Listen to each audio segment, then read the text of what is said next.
Hi, I'm Carly and welcome back to MHN Season 6. This is school announcements where I'm going to be giving you all the latest news on MHS and fill you in on what you'd be missing during the daily announcements every week.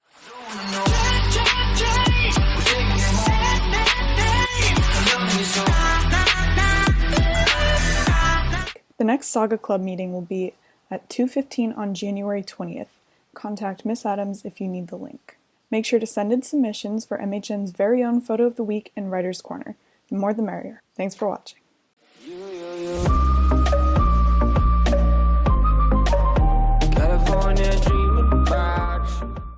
Hi everybody! You might be wondering why I'm not with my co-host Samantha, ready to try food for tasty time.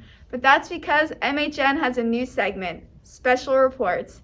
Each week, a new member from MHN will be reporting on something that's not already included in the newscast. Do you ever think about how we create these amazing segments every week? How we come up with so many ideas? How we edit our videos, or how they get put into one long video? Well, you're in luck because this week I'm going to take you behind the scenes of MHN News. There are 4 main steps to making a great video. The first step being planning. You need to figure out what topic your video is getting based around. By coming up with a great topic and planning the things out you need to do in order to make a great video, it will help you along the way. As you can see, the Photo of the Week hosts are planning out their 2020 recap segment and what they need to do. By communicating and creating a list, they will have an easy time making their video because they have planned it out and can check things off as they go. Now, after planning, we have the next major step, which is scripting. You might wonder how everybody knows their lines or never trips up when they're talking. That is because everyone takes the time before they film to write out what they are going to say. Take Emily, for example, our lovely host of Fashion Mania. Emily is finishing up her script by finding the pictures she will showcase in her video and typing up the end. And now we're on to our third step, the part you all see, the production. During the filming, the camera is moved around so we can get different shots and points of view. There's also different shots we take, such as B-roll, which you see a lot in Tasty Time and Live in That in the kitchen. B-roll is when you hear us talking, but there is a video of something else playing on the screen. When you are filming, you need to make sure your lighting and audio are also good, because if they aren't, it can take away from you are actually saying and distract. Last but definitely not least, editing. Editing is said to be the most important step out of everything I have just explained. This is where you will piece together all of your videos. This takes time though, as you will need to trim videos down, add transitions, and make sure your video flows together. Now, we have one very last thing to address. How do these separate segments come together to make one big newscast? Well, I'm gonna let you know. Our very own Mrs. Fulham is the one who puts it all together, and we are gonna go have a chat with her now. Hey, rolling. Hi, how are you? I'm doing great, Caroline. How are you? I'm good. Thank you for taking the time to let me interview you. So, how do you feel this year of MHN is going compared to the other seasons? This season of MHN is different from any other season because of the COVID-19 restrictions. That being said, the season is also the same as other seasons in that we have a great group of students who are bringing a wide variety of information and entertainment to their audience. So, what are your hopes and goals for the rest of the year with this newscast? I hope that with this newscast we continue to perfect our craft here of bringing that information and entertainment to our audience, of learning different journalistic styles and different ways of conveying that information. And one last question, are you satisfied with how MHN 6 is turning out? I could not be happier with how MHN 6 is turning out. It's been such a great ride with people developing new segments, people taking segments that have been on in previous years and putting their own twist on it, and really shining this year. And I think that it speaks a lot for the students who are in our program. Well, now you know all the details into this amazing and fun newscast. I hope you enjoyed this week's segment of Special Reports, and next week make sure to tune in to find out what Charlie is going to report on. Hi everyone, welcome back to Hype City. I'm Jake. I'm Tyler. I'm Ronan. And you're watching Hype City. Counting double-digit thousands.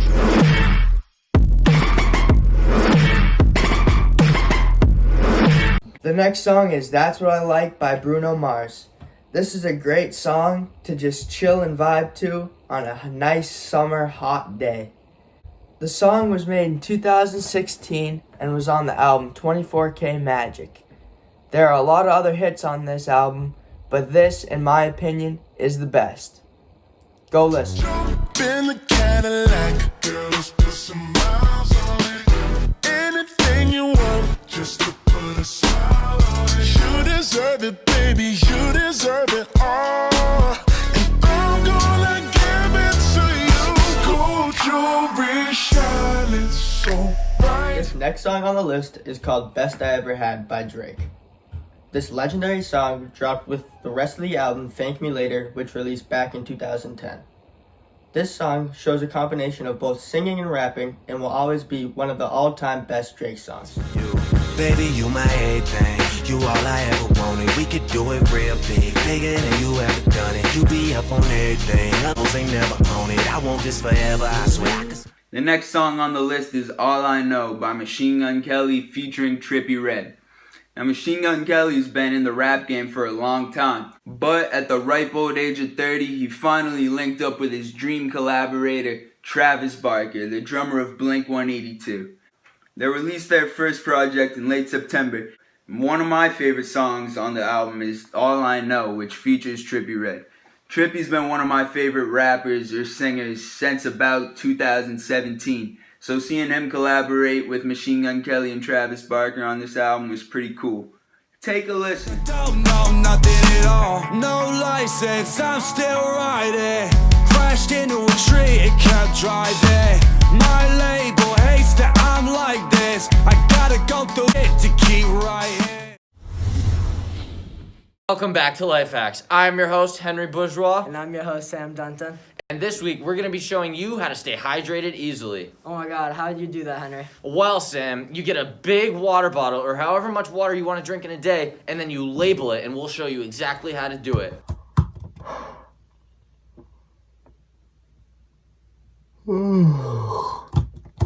Oh gosh, my head hurts. I don't feel so good. Why do I feel so gross today? I haven't had any water.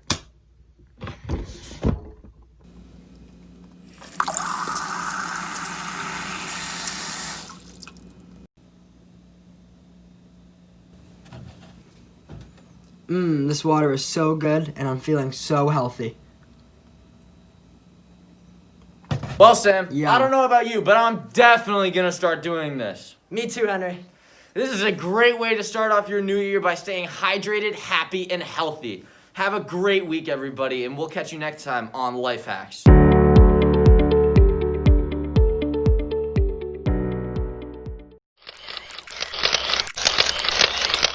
Hey guys, welcome back to Photo of the Week. I'm Jenny. And I'm Molly. This week we're going to welcome the new year by reminiscing on your favorite photos from 2020. The first photo we have was submitted by Samantha Bakalos. So she sent in this breathtaking photo of a sun setting over the ocean blue water. This summer definitely had some of my favorite memories from 2020. Next up, we have a photo submitted by Carolyn Norris. Carolyn sent in a photo of her and her friends on their first day of school. Maynard High is going to miss their seniors so much, and I know I'm going to miss these five a lot. We know all of our seniors are going to do great things, and we wish them the best of luck. I see some familiar faces in that photo. Next up, we have a photo submitted by Sully Salazar. It is a perfect photo of a beachfront trail. I'm sure Sully had a blast on this trip. All these summer photos are really making me miss the summer. Next up, we have a photo submitted by Allie Roach. Allie sent in this photo of her walking in the fields. The blue, cloudy sky and the vibrant green grass really make this photo a spectacular one. I absolutely love that one. Our next photo was submitted by Reese Lowry. Reese sent in a picture from Jefferson, New Hampshire of her friend Carolyn Norris swinging over what seems to be a very calming pond. This trip was so much fun, and it was one of my favorite memories too. Our final submission was sent in by Julia Hart. I absolutely love this picture. Something about it feels very summery and fun, and I love the contrast of the white chairs. Wow, what great memories we have from 2020. Molly, for sure, my favorite memory of 2020 was starting Photo of the Week with you. Aw, me too, Jay. Be sure to tune in next time for Photo of the Week, and please send your amazing photos. See you next time. Now back to the studio. Hi everyone, welcome back to Tasty Time. It's a new year, and hopefully at some point during 2021, we will be able to safely travel across the country. This week, we will be reviewing food we've gotten in the past and the places we got them at to give you ideas for where you should go once COVID is over. These are some places both in our own state and out of state that we think you should try at some point. The first place, only about 30 minutes away in Worcester, Massachusetts, is called Birch Tree Bread Company. It is a cafe and bakery in a light-filled venue on 138 Green Street that serves pastries, breads, pizza, sandwiches, coffee, and more. Some items on the menu include kale Caesar salad and triple berry toast, two delicious items I got when I went and that can be seen in the picture. Birch Tree Bread Company also has live music every week. I would definitely recommend going there because aside from the great homemade food and bread, there's a nice homey atmosphere created in the restaurant. The next place is Georgetown Cupcakes. Georgetown Cupcakes has many different locations, the closest being located in Boston on Newbury Street, with a huge assortment of cupcakes. I went to the one in Washington, D.C. about 2 years ago, and I got the chocolate and vanilla cupcake. Also in this picture are 2 strawberry lemonade cupcakes, 2 mint cookies and cream cupcakes, and 1 blueberry cheesecake cupcake. My chocolate and vanilla cupcake had a Valrhona chocolate cake base with vanilla cream cheese frosting and topped off with chocolate sprinkles.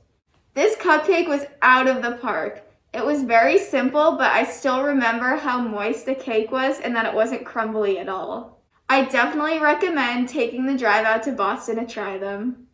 The last food we'll be reviewing for you is a small but very delicious ice cream shop Carolyn and I went to in the fall of 2019 called Egloo. It is located on 60 Mulberry Street in Chinatown, New York City. Egloo has Hong Kong egg waffles filled with ice cream and toppings, as well as savory choices. You get to pick your own type of waffle, sweet or savory, your own type of ice cream, and all the toppings that go on it. I got an original bubble waffle filled with vanilla ice cream with Oreos, chocolate syrup, and whipped cream. I got an original waffle with cookies and cream ice cream and chocolate syrup. We highly recommend going to Egloo when you get a chance to visit New York City. If you get the opportunity to, be sure to check out these places we just reviewed for you. That's it for this week on Tasty Time. Tune in next week to see what delicious treats we review for you.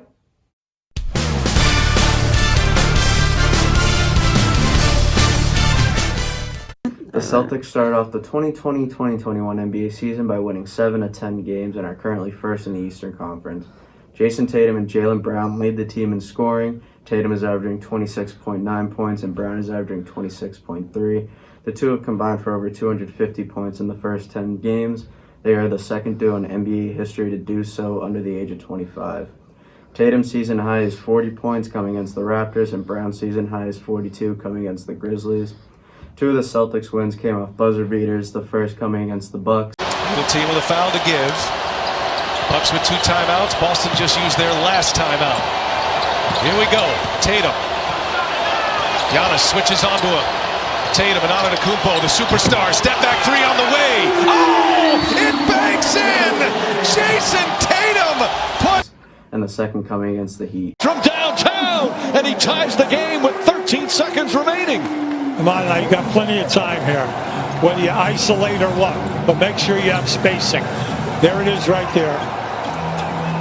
Marcus Smart on the drive. Tries to draw contact on the follow. It's good. Pritchard banks it home with 0.2 of a second remaining.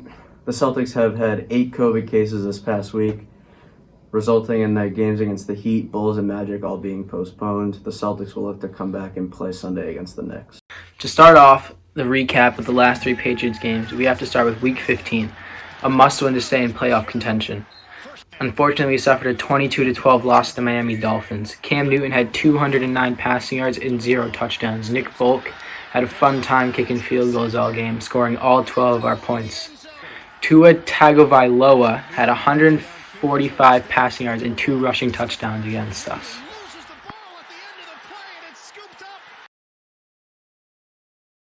Being out of playoff contention in Week 16, the Patriots players looked like they gave up, giving a 38-9 loss to the Bills, allowing Josh Allen to have 320 passing yards and 4 touchdowns. and Cam Newton looked like he wasn't even trying, with 34 yards and 1 rushing touchdown for the Patriots.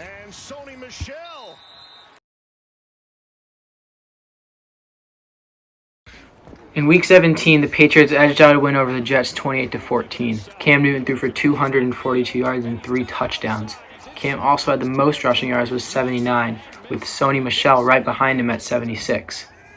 Cam Newton is an interesting topic for the Patriots, as his one-year contract is now up. What he will do next season is a mystery, but most believe he will be leaving the Patriots organization after a terrible season. I believe that his one-year contract was a placeholder, as Bill Belichick will look to make more moves this offseason to get a new quarterback to lead our team back into the playoffs.